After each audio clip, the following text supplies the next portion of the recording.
గత ప్రభుత్వ హయాంలో దెబ్బతిన్న వ్యవస్థలను గాడిలో పెట్టేందుకు అన్ని సిద్ధమైన తరువాత పెత్తనం చేసేందుకు ప్రతిపక్ష వైకాపా ఉవ్విళ్లూరుతోందని ముఖ్యమంత్రి చంద్రబాబు అన్నారు.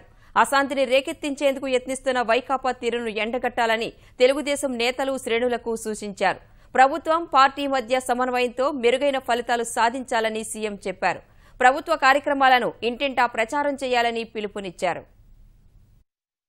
వచ్చే ఎన్నికల్లో అన్ని స్థానాలు గెలుచుకునేలా నేతలు శ్రేణులు కృషి చేయాలని ముఖ్యమంత్రి చంద్రబాబు నిర్దేశించారు. సమస్యలను పరిష్కరిస్తూ ఫలితాల్లో వెనుకబడటం సరికాదన్నారు. పార్టీ ప్రభుత్వం మధ్య సమన్వయం కోసం నియమించిన యనమల రామకృష్ణుడు, కళా వెంకట్రావు, నారాయణ, పరకాల ప్రభాకర్తో కూడిన కమిటీతో సమీక్ష నిర్వహించిన సీఎం పనితీరు ఆధారంగా నియామక పదవుల భర్తీ ఉంటుందని చెప్పారు.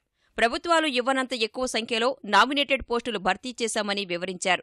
పార్టీ ఎమ్మెల్యేలు, ఎమ్మెల్సీలు, జిల్లా ఇన్ఛార్జి మంత్రులు ప్రజలతో ఎక్కువగా మమేకం కావాలని దిశానిర్దేశం చేశారు. భవిష్యత్తులో ఏ పదవి అయినా ప్రతిభ ప్రాతిపదికనే ఉంటుందని చెప్పారు. పైరవీలు, సిఫార్సులను పరిగణలోకి తీసుకునే ప్రసక్తే లేదని తేల్చి చెప్పారు. ప్రతి పార్లమెంటు నియోజకవర్గానికి 4 సభ్యుల కమిటీ ఉంటుందని వివరించారు. సమస్యల పరిష్కారంలోని వేగం ఫలితాల్లోనూ కనపడాలని స్పష్టం చేశారు.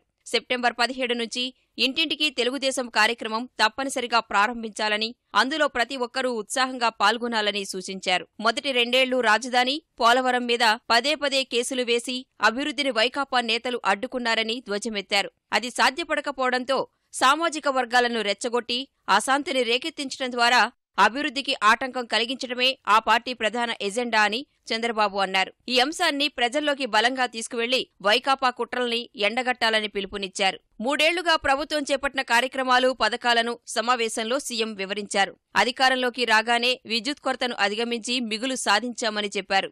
నీటి నిర్వహణ ద్వారా కరువును దూరం చేసి పంటలు కాపాడుతున్నామని అన్నారు. సమస్యలను పరిష్కారం చేసి ఫలితాల్లో వెనుకబడటం సరికాదని అభిప్రాయపడ్డారు. రియల్ టైం గవర్నెన్స్ ద్వారా అవినీతి, అక్రమాలకు అడ్డుకట్ట వేశామని అన్నారు. ఫిర్యాదుల కోసం 1100 నెంబర్ కాల్ సెంటర్ ఏర్పాటు చేశామని చెప్పారు.